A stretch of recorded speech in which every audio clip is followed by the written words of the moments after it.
Welcome back to Cantina Talk. We are here for another episode of The Mandalorian. I'm here with Jared Holsizer. I'm here with Ryan. Yes. So episode 3 has just came out. We got done watching it the day of the episode coming out. So I am very, very curious your opinions on this episode. And I'll explain why I'm so curious after I hear what you thought. But go ahead and give me your breakdown of episode 3 named The Heiress.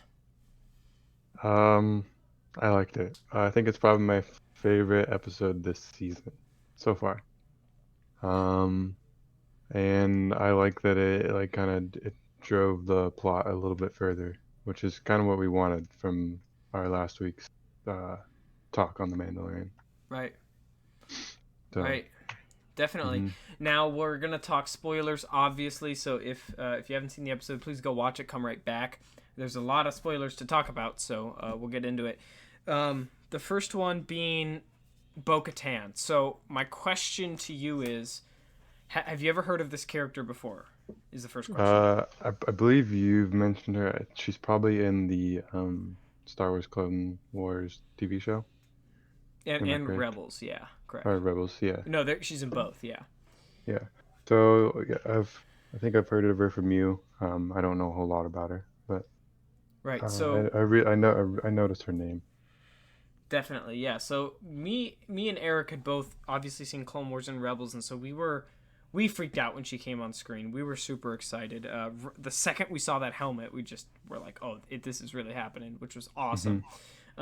And the whole episode plays out. Obviously, a small recap: the Mando fishes up his story with the Frog People, kind of sends Baby Yoda off there because he needs to go meet a couple of Mandalorians. These Mandalorians turn out to be the Clan Kryze, which is Bo-Katan Kryze is technically like her family name, and they take their helmets off immediately. And Mando is like, "Hey, you are not Mandalorians," which Yeah, I'm he's like, curious. where'd you Yeah, get that armor? right. Yeah, Immediately. where'd you get that armor? Why'd you take that off? Which it's like part of me is wondering, is he really been that sheltered from Mandalorians? Because if you're a Clone Wars fan, Bo-Katan is the Mandalorian pretty much. If you're a you could say light side Mandalorian. If you like the nicer side of the Mandalorians, Bo-Katan is like your centerpiece, perfect, good Mandalorian, right? Hmm. And so I thought that was kind of interesting of him going like, oh, not even really believing that she's Mandalorian. And I want to get more into his backstory and how he was raised in Death Watch. And it was interesting in the episode they mentioned the Watch. They said, oh, you were from the Watch then, but they didn't say Death Watch. And I'm wondering if that's because it's a kids show, but that's the name of the kind Yeah. of the extremist group. No, they said watch. They called it something else. It wasn't Death Watch. It was something Watch. I Was remember it that. something? I thought they just said Y- Watch. No, yeah, it was Okay. something Watch. Yeah, I don't Okay. quite remember, even though Well, I either literally drop it just in the. watched it. Yeah, I know we both just watched it. Go ahead and drop it in the comments if you remember, or we can go back and that's something I'll be looking for in a rewatch. But so here starts my first kind of like issue. First off, I want to say it is so awesome to see Bo-Katan real life in the flesh right in front of us. She looks incredible. Katie Sackhoff did an incredible job. She's the voice actor from both Hmm. Clone Wars and Rebels, so it's like she has to be the one to come in and do the physical acting, and she killed it. I think it's like you get that little extra nugget if you're a Star Wars fan that has watched the stuff, because when she talks, you're not only hearing her words, but you're feeling everything that you've gone through with this character. And it's kind of cool for me to like see these animated characters and then you see them on the big screen or like in physical form, and you're like, it kind of makes them real in a sense that they're always canon, but they're not real until you can see the pores in their face and you know what I mean, and see the lips Yeah, and then perfectly line up. yeah, yeah. So again, this is kind of one of the small issues I had is I was a little disappointed on how quickly they kind of drop the beef of, oh, you're Death Watch, oh, your clan cries, okay, and then they just go about their ways. There's a minute of like, oh wait, like, you know, you're They're from the different. other side, we're different. But what they didn't really go into is that not only are they different, they have warred against each other. They have battled. They both see each other as extremist Kry's clan sees the Death Watch as extreme terror implying like pretty much mercenaries, and in the other way, the Death Watch sees the clan Kry's as these pacifists that can't take action when action needs to be taken, and that's part of the Siege of Mandalore was the entirety of Siege of Mandalore was that, Yeah. and so it was kind of interesting to go from like, it's it's just interesting when two forces that hate each other. I mean, they hate each other meet, and it's peaceful for the rest of the episode, which I get. I just think, and ultimately, when this started to bother me, I think that it's probably because this episode was directed or it was directed by Bryce Dallas Howard, who did last season, and I know I'm talking a lot, but she did last season. She did the episode in the Swamp Village, which actually was like probably my least favorite episode, but I think she really did a good job directing here. But the writer was Colin Trevorrow, who's a showrunner, and I think this is my grand point, is that Dave Filoni should have written this episode. Dave Filoni is the guy that knows the Mandalorians. He knows Ahsoka.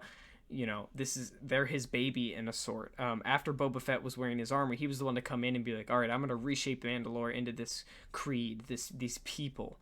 And then I think that Colin Trevorrow came in, and and he obviously understands Star Wars, but I don't think he understands Mandalorians on that level that Dave Filoni does. So that's why I think that feud probably dropped literally. But for you, how did that come across? Like, what is your someone that hasn't seen the Clone Wars and Rebels? What is your newfound perception of the Mandalorians and how many offshoots they have, or what kind they are? I don't know. It's kind of mind-boggling that there's different versions of Mandalorians, and they're like trained a certain way, and yet one seems so like out of the loop. Like Mando seems totally out of the loop Right. compared to the three that were in the episode, because like they were working together, and he seemed a little.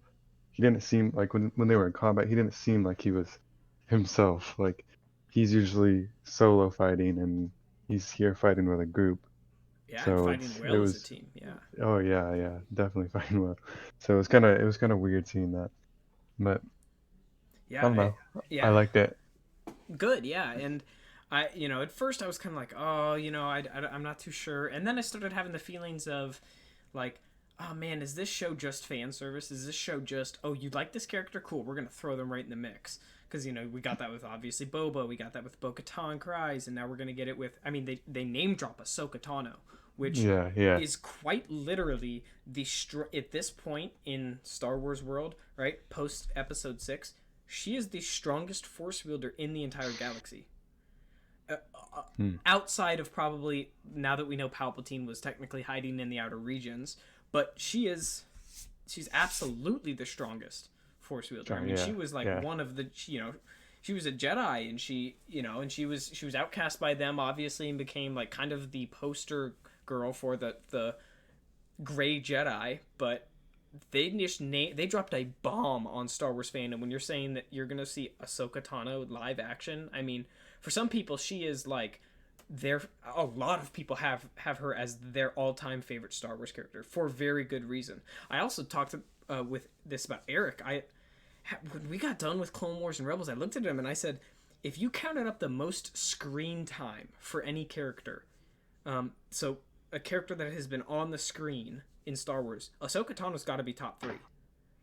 I mean, Really? Yeah, I mean, just because you had what was it, 7 seasons of a television show right around her, and then Anakin's probably 1, but yeah, she was in a large amount of those episodes, and a lot of them were focused right to her. So anyway, Cool. I'm very excited for her appearance, and ultimately I am okay with this show being a fan service kind of like, hey, we're going to show you the stuff that you've been curious about. We're going to show you cool characters that you've always wanted to see on live screen.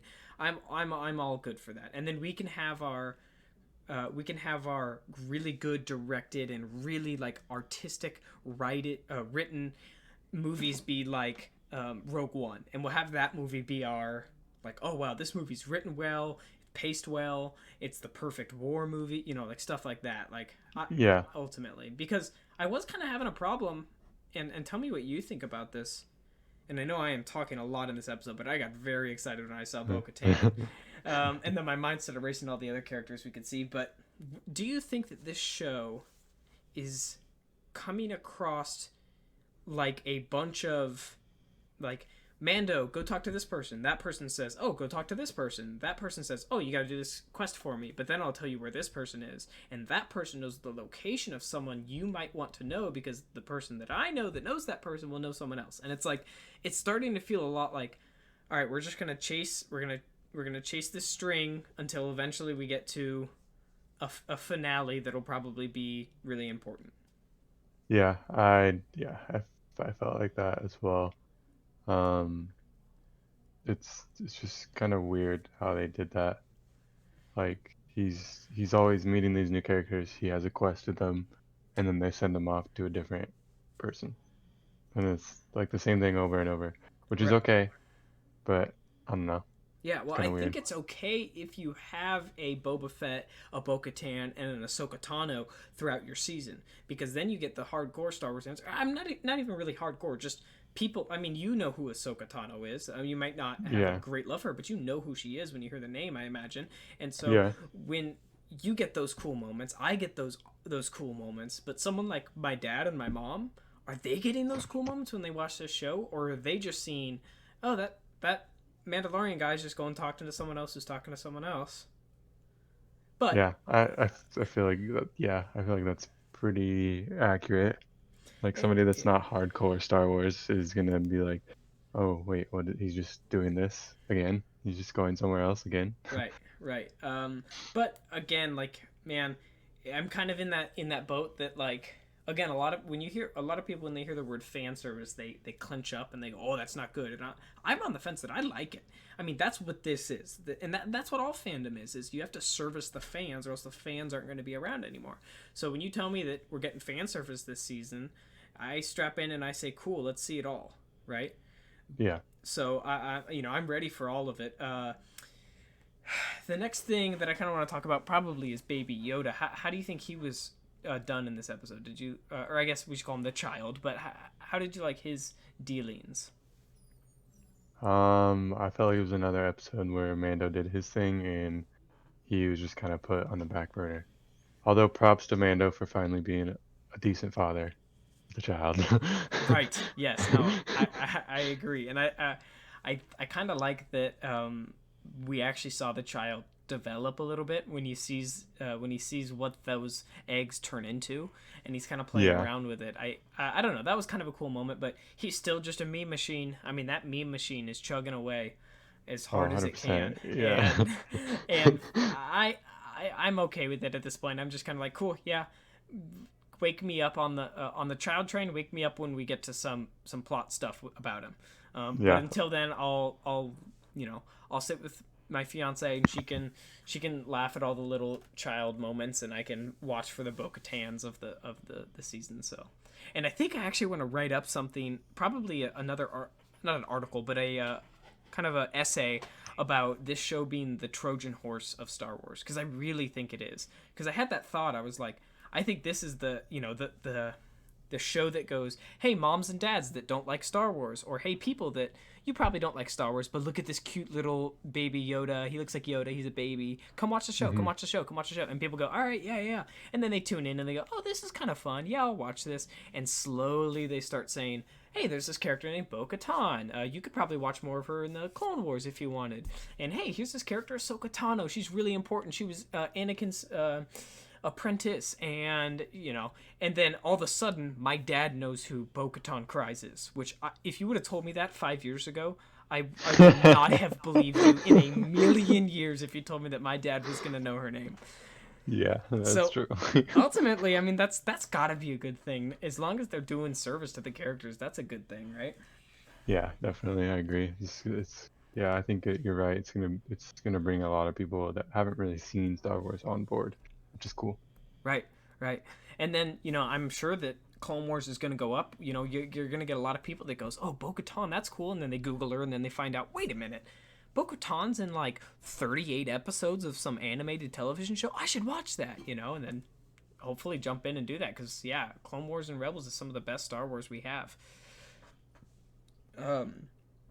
I want to talk about the tragedy that this episode had. That tragedy is how dirty this show did the Quarrens in this episode. The Quarrens came off as Oh yeah. not a very good squid race that just wants the baby, and the band of brother shippers that just want to shove Baby Yoda in the water, which I gasped. Oh my gosh, I had an audible like, oh no, and I actually think that was way better than the Gamorrean guard in episode 1 just drawing a gun on him. I'm like, come on, you gotta do a little better than that if you're gonna go up against the Mandalorian. But this was well done. They opened a hatch in the middle where they had a beast down below. They threw the baby in, knowing Mando would jump after. Close the hatch. Cool, yeah. But then all the Quarrens we see are just like, I don't know. I love my Quarrens so much as I fumble my pencil here. Ah man, I love the Quarrens, and it's sad to see them done so dirty in this episode. So justice for Quarrens. There are a lot of good Quarrens out there that that you guys are sleeping on. Another thing is like the last episode, they just killed an entire spider like family, Right. and now they're killing the race Corins in this episode with like no problem, no like consequence or anything. Definitely. Yeah, no, I totally agree. I think that I hope someone checks Mando, and I kind of hope that person's Boba Fett, because I've never been the biggest Boba Fett fan. I kind of think that in episode 5 he was, I'm going to say it, episode 5 and 6, I think Boba Fett was lame. I really do. And I think that what made him cool was the mystery surrounding him, and then finding out he was the one that, he's based off the clone army. I think that's all awesome, but I think that I don't think, when I go, hey, what do you like about Boba Fett? They're like, oh, he's a mercenary. And I'm like, oh, yeah, but there's a lot of other mercenaries in Star Wars. The bounty hunter. A lot of other bounty hunters. We had cool armor. And I'm like, a lot of people have no substance about his Boba Fett's character. So I would really like to see him come in and go, hey, Mando, not only are you wearing, armor that I am claiming, and that I once claimed, but you are also taking down the Empire, who I worked for. You're actively taking them down. Also, you're killing a lot of people that don't deserve to die along the way. And for that, I've got to take you down. Yeah. I think that would be I could see that happening. I feel like I think I know where this is going. And I think it's going to be some big episode where all these major characters that we have been like getting sneak peeks of are all going to come together, and like it's all going to be over like Baby Yoda and the Darksaber or something like that. Definitely. I mean, Bo-Katan is the wielder. She was like the last person that we ever saw that had the Darksaber before Moff Gideon was her. That's her saber. That's like by Mandalorian right, that is hers. And so it's really interesting that Moff Gideon has that, and that's probably one of the biggest stories I'm kind of like bubbling over at this point, is like, yeah, how did he get that? I'm also curious. Can I throw a crazy theory out there? Yeah. Oh man, I'm just starting to think about this theory. Okay, hear me out. We've heard the behind the scenes drama of the actor that played the Mandalorian, whose name, he's one of those names that I just forget. I always forget his name, even though I actually really like him. But anyways, we heard a lot of rumors about him walking off set, maybe him not liking the fact that they're not showing his face and stuff like that, right? Let's assume he does want out of the Mandalorian. And assume that these rumors are correct. Your show is named The Mandalorian, correct? Okay, so he is a Mandalorian. He's not the Mandalorian. He is not. He is a Mandalorian. Season 3 and 4. What if he sacrifices himself at the end of season 3? He dies, and while he's dying, he hands the child off to Bo-Katan after she's reclaimed the Darksaber, and he tells Bo-Katan, you need to get this child, to his original race and get him trained well, or whatever it is. Yes. What's his name? Jin Darin dies in Star Wars. The person that we have known as the Mandalorian, and then season 3 and 4 are Bo-Katan as the Mandalorian taking over, and that's season 3, season 4, or Boba Fett as the Mandalorian. Is that a little crazy? Interesting. Is that a little out of the box? Interesting. No, it seems very plausible. Right. It's an and it's almost an interesting name where it's like the Mandalorian. I wonder if that's a moniker that they could kind of pass on, kind of like James Bond almost, where it's just like, yeah, you can have another 007. He can carry it on later. Yeah, yeah. Huh. Oh I boy. like that theory. I like it. And personally, as me, I've got way more of a stake and a claim in someone like Bo-Katan than I do Jin Darin, because I've seen Bo-Katan for so long. One small thing I wanted to add. I think, man, we've speculated a little bit here at Cantina Talk, a little bit about one of the people that she was walking with, the girl that was kind of in the hood, that when people walked by, she disappeared. A lot of people thought that that was going to be Sabine Wren. A lot of people in the Star Wars world thought that that was going to be Sabine Wren, and I think that actress only had like 2 or 3 lines in the whole episode, which was a little interesting. But nevertheless, she is indeed not Sabine Wren, which is okay. No, She's credited as someone named Casca Reeves. So just to let you know, because they never said her name in the episode, and so after the episode, I was like, was that Sabine?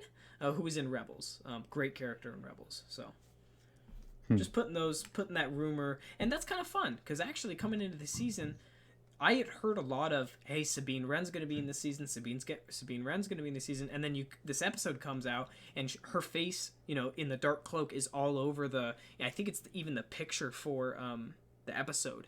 And in my mind, I'm like, okay, we're going to see Sabine Wren. They've kind of handed this one to me, and that was a good twist where we didn't see her. And I was like, oh, that's not Sabine. That's Bo-Katan, though. So that was kind of a yep. cool, Yeah. another way to kind of, take that in. I am so excited to see Ahsoka Tano.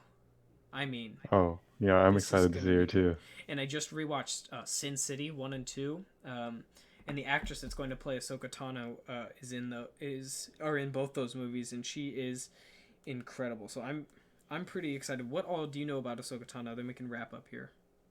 I mean, I just know what you've told me. Like she's a really force like friend or not friendly, but force powerful. Yeah. I guess Jedi-ish, you Right. know. Right. And yeah, So yeah, definitely. isn't Now that it's the names isn't drop, she is she? I, I think she's Twi'lek. Am I right? she is not. She does look a Okay, lot like a Twi'lek, but she's a Togruta.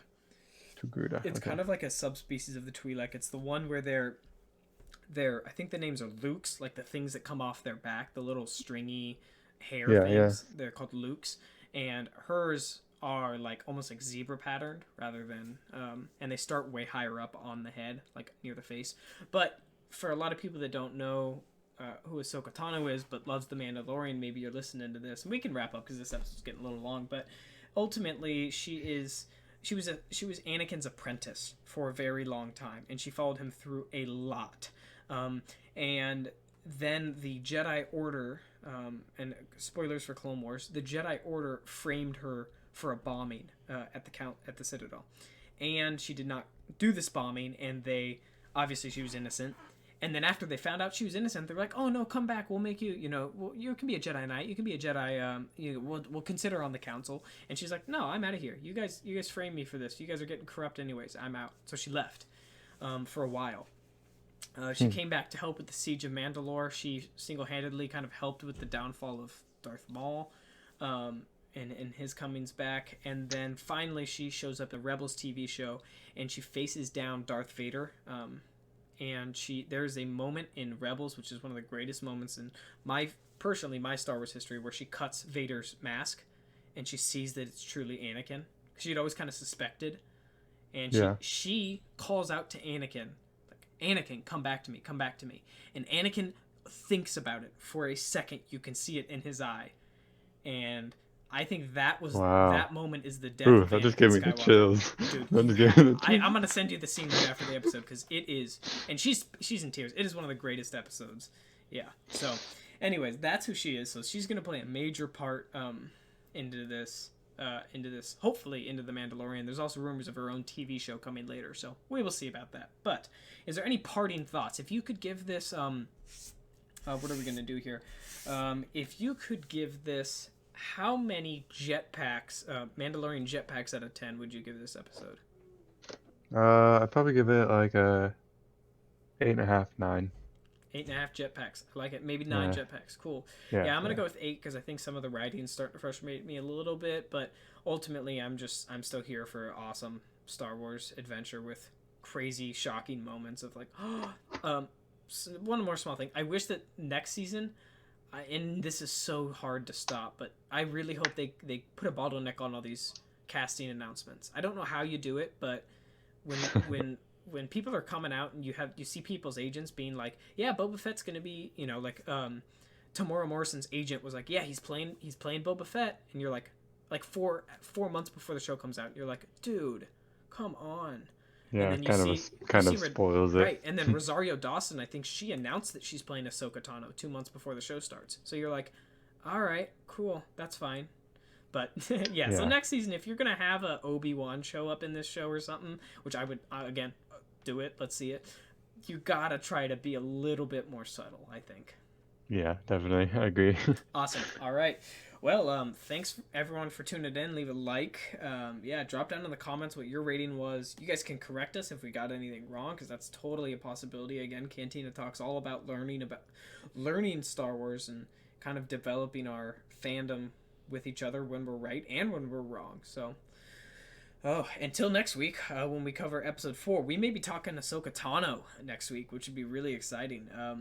But Hmm. until then, may the Force be with you. Always and forever.